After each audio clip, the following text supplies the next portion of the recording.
Salve, salve, meus caros alunos. Aqui quem vos fala é o professor Luiz Virgílio e hoje estamos tratando aí do tema do conceito de direito. Essa é uma aula que conclui a trilogia de fundamentação teórica que nos possibilita entender, aproximar-nos do conceito de direito, entender as suas razões de funcionamento e nos facilitará a abordagem e compreensão dos institutos próprios da teoria do direito e de sua aplicação. É importante lembrarmos sempre que estamos aqui falando de um vínculo direto entre o conceito de ação humana, especificamente a ação social, aquela ação cujos resultados atingem a esfera externa, a esfera de outrem, e não apenas a esfera do próprio indivíduo. Esta ação que é fruto de uma capacidade humana de agir, que é fruto do exercício do poder e que nos permite, nos apresenta situações em que uma interferência jurídica normativa se faz necessária. Para que a gente possa conceituar o direito, é importante que a gente faça um retorno, digamos, gnosiológico, que significa dizer um retorno na teoria do conhecimento, nos perguntando assim, quais seriam os objetos possíveis de serem conhecidos. Quando a gente pensa assim, eu quero conhecer e entender o que é o direito, a pergunta que devemos fazer é, antes de conhecer e entender o que é o direito, seria quais são os objetos existentes, qual é a realidade existente que me é possível ser conhecida. Tudo aquilo que nos é apresentado, nos é dado, que faz parte da realidade, é possível de ser conhecido. Nós chamamos isso de uma teoria dos objetos, ou seja, uma teoria que busca identificar quais são os objetos do conhecimento. Tudo aquilo que existe e que pode ser conhecido, portanto, o dado da realidade, o dado da existência é o que dá acesso à inteligência humana. E quando nós perguntamos, nos fazemos essa pergunta de quais são os objetos que são possíveis de serem conhecidos, nós vamos perceber que já temos uma resposta nos dada pela filosofia que nos apresentam justamente as categorias dos objetos que compõem a realidade. E quando nós pensamos nesses objetos, com acesso já intuitivo, nós vemos que a maior parte dos objetos que a gente estuda e que a gente conhece desde o nosso nascimento, desde o início do uso da razão, são objetos que estão que se nos apresentam, que se impõem para nós, que se mostram para nós, que nós podemos acessá-los pelos sentidos, pelo tato, pelo olfato, pela visão, assim por diante. São objetos que têm uma característica bastante específica. São objetos que ocupam espaço e ocupam tempo. Por isso nós vamos dizer que o que define a maior parte dos objetos naturais porque são objetos que estão dados na natureza, são objetos que não dependem da criação humana, eles existem independente da intervenção racional humana, não são frutos da criação humana, mas que estão dados para a nossa percepção, para o nosso conhecimento. Por isso chamamos de objetos naturais. Esses objetos naturais, eles se apresentam em duas classes. A primeira delas seriam esses objetos naturais do tipo físico, esses objetos que ocupam espaço e tempo. Um exemplo bastante simples, uma árvore. Uma árvore ocupa espaço e está localizada, está dada num determinado tempo. Espacialidade e temporalidade são as características que justamente definem os objetos naturais do tipo físico. Físico justamente por terem corpo, por terem espaço. Tempo porque eles possuem um início e possuem um fim, eles têm uma duração. Todo objeto que possui duração, ele está inserido na temporalidade. Todo objeto que ocupa um espaço, ele está dado na espacialidade.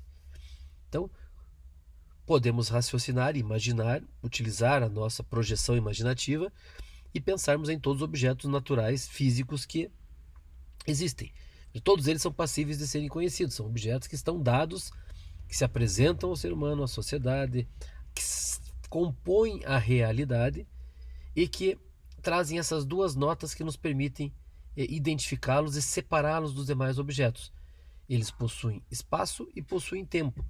Isso significa dizer que eles respondem a um fundamento, a um princípio próprio que os justifica e que é o princípio-chave para nós interpretá-los, para nós conhecê-lo, para nós entendê-lo, para que ele se faça presente à nossa razão. E esses objetos, eles são regidos pelo princípio da causalidade. Causalidade que quer significar a relação entre causa e efeito. Ou seja, todo objeto que é natural, ocupa espaço e ocupa tempo, ele é um objeto que responde ao princípio da realidade, da causalidade. Ou seja, dado uma determinada causa, acontecerá o efeito específico. E é assim que nós observamos o comportamento desses objetos. E as leis físicas, por exemplo, nada mais faz do que explicar, do ponto de vista teórico, do ponto de vista matemático, por vezes, o comportamento deste princípio sobre os objetos.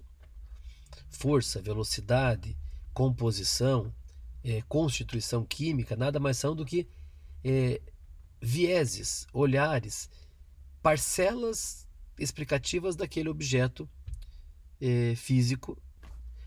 Ainda nos objetos naturais, é possível a gente perceber que existem objetos que são dados pela natureza, que fazem parte da realidade, que existem, portanto, mas que não são fruto da intervenção humana, da intervenção racional humana, não são criados pela razão humana, e que, ainda que possuam temporalidade, ou seja, tenham uma marcada presença no tempo, um início, uma duração e um fim, eles não ocupam espaço, eles são aespaciais.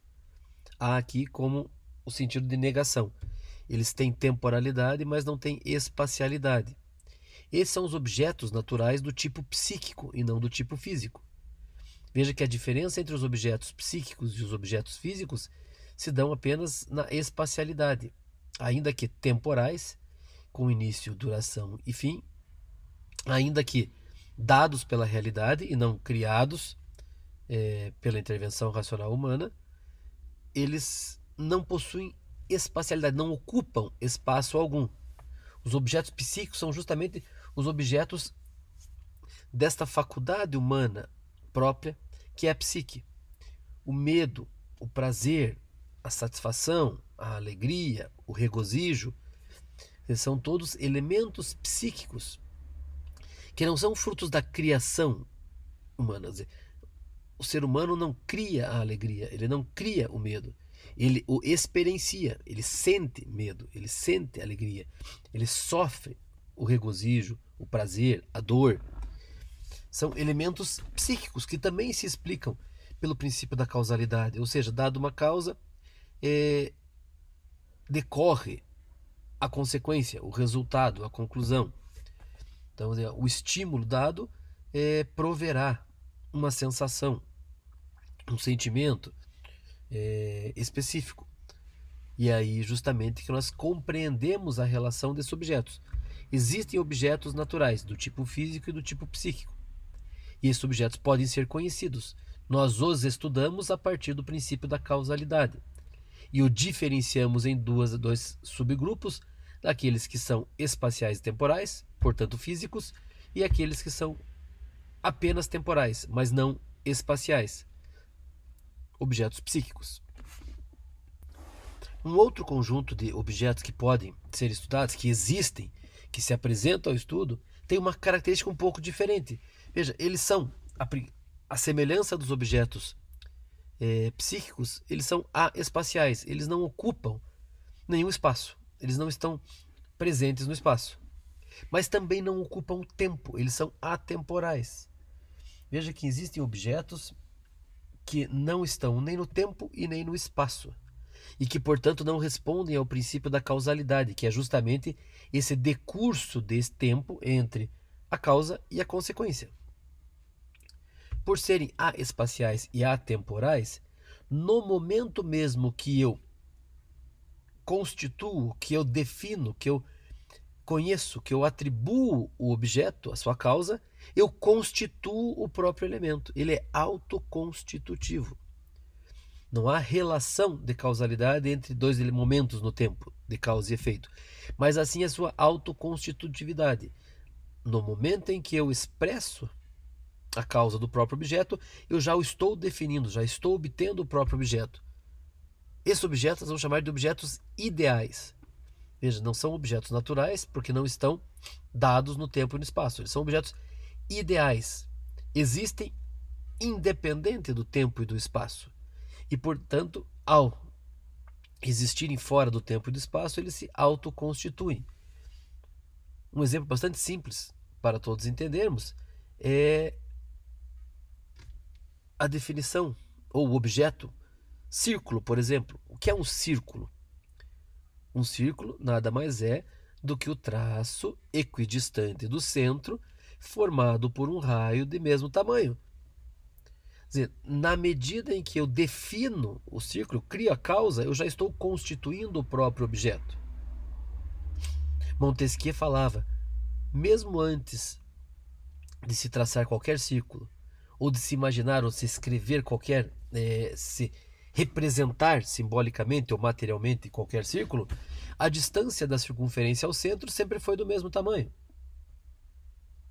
Ou a quadratura, que prevê que 4 lados do mesmo tamanho em ângulos retos sempre terão a mesma área. Veja que a gente vai ter aqui os princípios geométricos, todos eles, os princípios matemáticos, em que no momento mesmo em que eu elenco a causa, eu constituo o próprio objeto. Nós não confundimos a representação gráfica, o desenho de um quadrado ou de um círculo, com o próprio objeto círculo. Conhecer o que é um círculo não é conhecer um círculo desenhado ou um círculo esculpido. Conhecer o que é o círculo é entender o que é justamente a constituição deste objeto, esse objeto que é ideal. Os objetos ideais, portanto, eles se comportam por um princípio de autoconstitutividade, um princípio normativo. A norma é justamente isso, é aquela que ao constituir-se, ao pronunciar-se a sua causa, dá-se o seu efeito, ele se autoconstitui.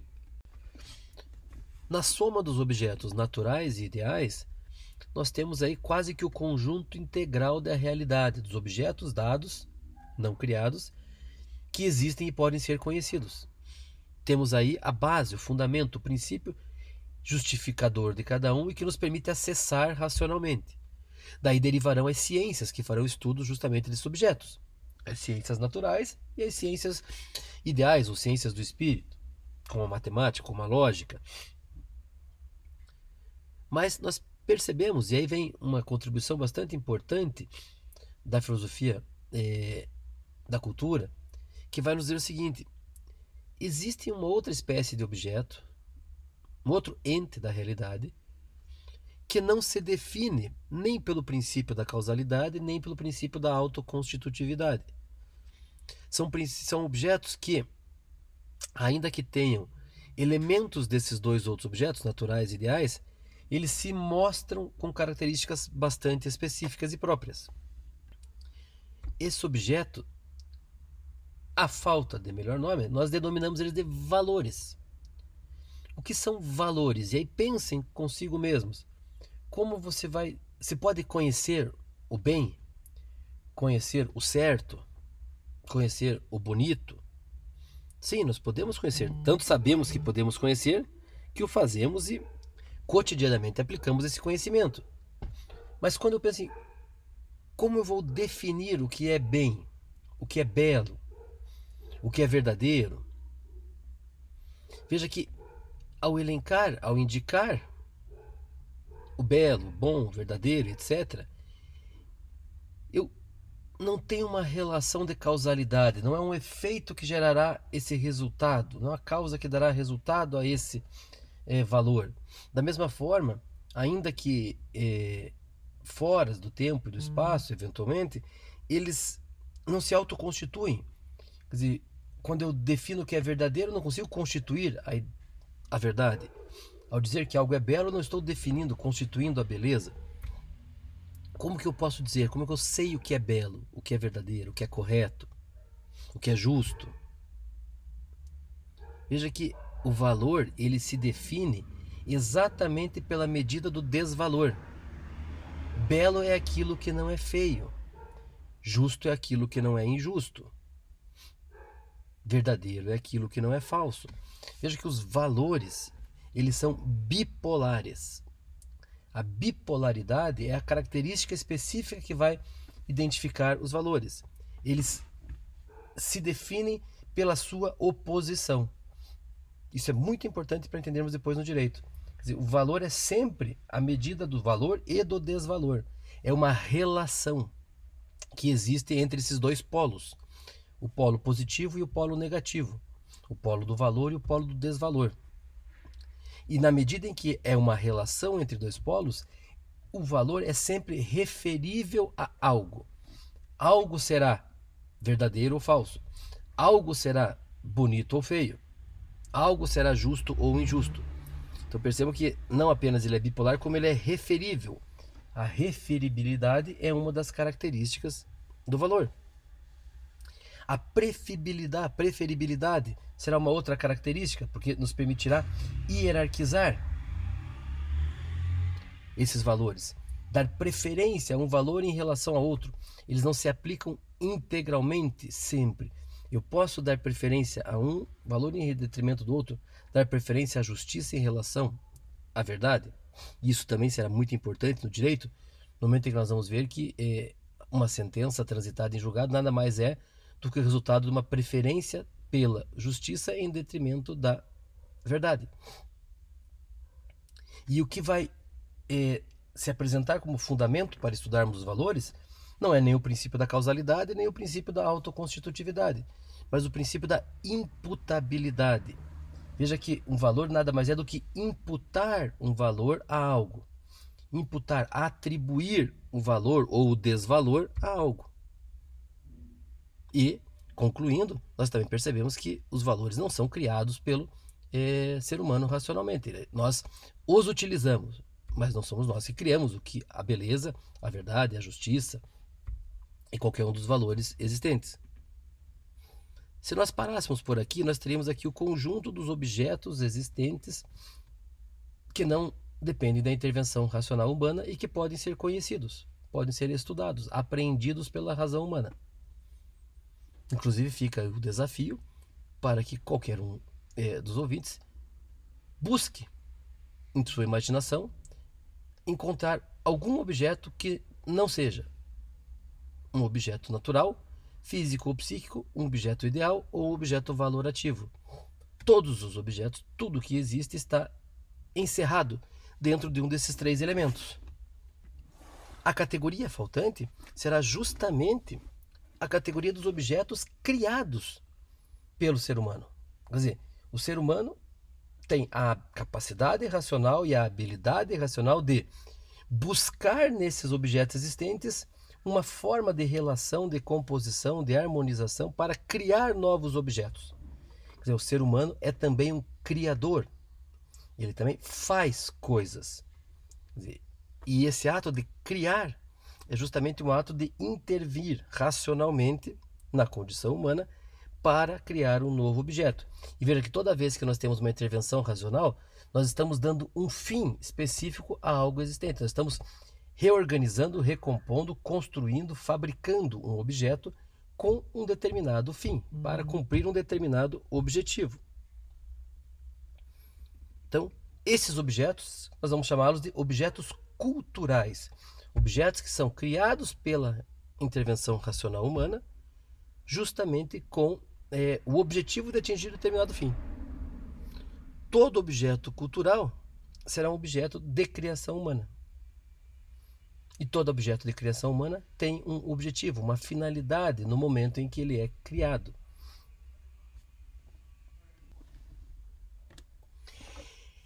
Esses objetos culturais, eles se apresentarão para nós uma estrutura bastante específica. E veja que uma enormidade de objetos que nós conhecemos são frutos da criação racional humana, são objetos culturais. Qualquer ato, qualquer objeto fabricado, um automóvel, uma casa, um muro, uma cadeira, uma mesa, ou o direito nada mais é do que um objeto cultural, quer dizer, um objeto criado, um sistema normativo criado pela intervenção racional humana. E sempre que nós estivermos diante de um objeto cultural, nós temos que perceber que ele possui uma estrutura bipartida. Todo objeto cultural, ele terá que ser criado a partir de algo existente. Veja, do nada, nada se cria. Então, onde que o ser humano vai buscar suporte para criar um objeto? Nos objetos existentes, independente da sua intervenção, sendo aquilo que é dado ao ser humano. E o que é dado a ele? Objetos naturais, objetos ideais e objetos valorativos que já estudamos. Então, todo objeto cultural terá um suporte. Um suporte é justamente um objeto físico, psíquico, ideal ou valorativo. E sobre esse suporte, a intervenção racional humana será utilizada, a habilidade humana, para atribuir um novo significado ao ato criado. Então, uma madeira, uma árvore, deixará de ser árvore e passará, após a intervenção racional humana, a ser uma mesa, a ser uma cadeira, com um fim específico. Se a intervenção racional humana fará, a partir do suporte físico, um objeto cultural. E fica bastante interessante também que nós percebemos que interpretar, na raiz da sua palavra, nada mais é do que a atribuição de significado. Veja, interpraer é interpraetes, que significa literalmente atribuir um significado a algo. Isto é interpretar. Então nós interpretamos os objetos culturais. Por quê? Porque nós estamos atribuindo significado a algo. A intervenção racional humana, a criação humana, nada mais é do que atribuir um significado, dar um sentido, criar uma finalidade. Nós não interpretamos os objetos não culturais, os objetos naturais, ideais, valorativos. Nós os conhecemos, nós interpretamos o objeto cultural na medida em que nós identificamos a sua finalidade, porque é um ato criador específico, é um ato humano da intervenção racional. Isso é bastante importante, que a gente já começa a localizar que todas as ciências sociais nada mais são do que objetos culturais, aos quais nós buscaremos identificar o seu sentido, a sua finalidade para compreendê-lo. O direito, como um objeto cultural, nada mais vai ser do que a composição de um sistema que, por intervenção racional humana, por criação humana, busca nos elementos existentes, nos objetos naturais, ideais e valorativos, uma relação específica própria para um determinado fim. Nós já vimos em aulas anteriores, principalmente na aula da ação social e do poder, que o direito tem um fim específico, um fim relacionado à distribuição do poder. Ele é responsável pela dispersão do poder de força física. Nós já vimos também que o direito nada mais é do que aquela garantia de poder necessária ao objeto inerme, àquele indivíduo que, numa determinada circunstância, não tem condições de entender a ação que está sendo exercida sobre ele, ou que, tendo capacidade de entendê-la, não tem meios de reagir, de se defender, está fora do seu raio de ação. O direito tem um fim, e esse fim é justamente atribuído pela razão humana a partir de um suporte dos objetos existentes. Direito será, e aqui vem a chave de entendimento, uma composição entre os objetos naturais, ideais e valorativos, numa relação específica que o distingue das demais relações entre esses três objetos. Miguel Reale irá dizer que o direito é fato, valor e norma. O que significa dizer? Direito é fato. Direito é um objeto natural, físico e psíquico, fato. É valor, é um objeto valorativo. E a norma é um objeto ideal. É fato, é valor e a norma, numa relação bastante específica, que nós chamaremos de uma relação bilateral atributiva, e já veremos com calma. Mas veja, o direito nada mais é do que fato. Direito se verifica na prática. Direito é a aplicação de uma sentença, é a execução de uma decisão judicial, é a imposição de uma determinada conduta, mediante o uso ou ameaça de uso da força física. Então, direito é fato. Direito é fato também na medida em que ele é testemunho, um objeto psíquico, por exemplo. Direito não só é fato, como direito é norma. Direito é um guiamento de conduta. Quando o Código Penal diz no artigo 121 que matar alguém atribui-se uma pena de 6 a 20 anos, a norma que se depreende dali é a norma que diz que é proibido matar. Direito é este comando normativo de proibição de uma conduta. Direito é o comando normativo de obrigação de uma conduta. Nós vamos perceber que existem 3 modais normativos. Toda norma está ou obrigando, ou proibindo, ou permitindo. O direito é também esse elemento normativo, esse objeto ideal que proíbe, obriga ou permite. E direito também é valor. Direito também tem na seleção dos valores o seu fundamento, a sua validade, a sua condição de existência. Direito está ali para dizer ou para atribuir aquilo que é justo, para distribuir justiça, para afastar o injusto. Então veja que quando nós aplicamos a teoria dos objetos ao nosso foco de estudo, nós logo percebemos que todo objeto cultural é fato, valor e norma. É uma relação, uma composição específica entre objetos naturais, ideais e valorativos. E que o direito se enquadra justamente nessa categoria. O direito é, ao mesmo tempo, um fato, um valor e uma norma. Fato, valor e norma que se relacionam de forma bastante específica. E essa relação se dará de maneira bilateral. O que significa dizer bilateral? Significa dizer que só existirá direito na medida exata em que existir dever. Quer dizer, direito é bilateral porque não existe direito sem o dever correspondente. Ninguém tem direito a algo se não existir alguém que lhe deve esse algo. Você falar que existe o direito de propriedade. Não existe nenhum direito de propriedade se não existir o dever sobre outros indivíduos de respeitar, de obedecer aquele título de propriedade. Não existe direito de liberdade se não houver o dever de respeito à liberdade. Veja que o que define justamente o direito é a titularidade dos deveres. Se ninguém tem dever de algo, não há que se falar no seu correlato correspondente a direito. O direito surge exatamente na medida em que se define o dever. Portanto, ele é bilateral. A relação que se dá entre fato, valor e norma é uma relação bilateral. É uma relação que vai se estabelecer sempre pelos 2 polos, o do direito e o do dever, gerando uma forma de garantia bastante específica. E esta relação, que é uma relação jurídica bilateral, uma relação entre o titular do direito e o titular do dever, ela é atributiva. O que significa isso? Significa que atribui-se consequências jurídicas ao descumprimento da relação bilateral. Se a relação bilateral entre titular do direito e titular do dever for cumprida, ótimo. No momento em que ela é descumprida, o descumprimento gera a atribuição de uma série de consequências. Destacamos aqui 4 dessas consequências da atributividade. Primeiro, a exigibilidade. Quer dizer, no momento em que a relação jurídica for descumprida, o titular do direito pode exigir o cumprimento da relação. O direito é exigível. Exigível na medida exata em que a lei descreve este direito. Portanto, ele é típico. Tipicidade é a exata descrição normativa prévia do teor, do conteúdo da exigibilidade, daquilo que pode ser exigido. A atributividade é coercível. O que significa ser coercível? Significa dizer que pode-se utilizar a força para aplicar, para fazer cumprir a relação jurídica. É exigível, típico, coercível e heterônomo. E aqui é bastante importante.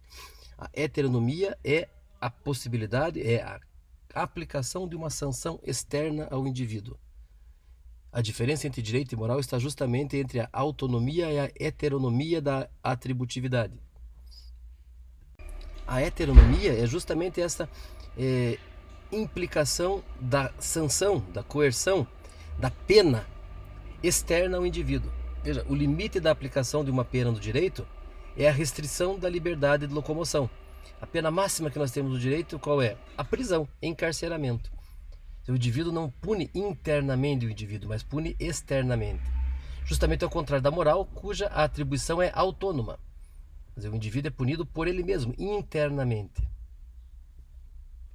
Esse é o elemento que distingue moral de direito, a heteronomia e a autonomia da atributividade pelo descumprimento da relação jurídica ou da relação moral.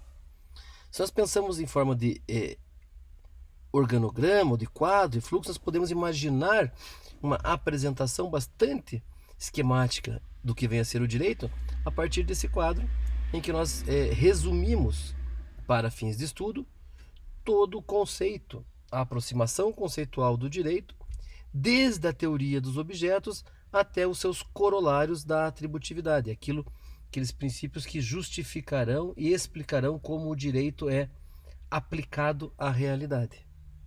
Direito é fato, valor e norma numa relação que é bilateral e atributiva. Como sempre, mantemos à disposição para qualquer dúvida e aprofundamento pelos canais de contato.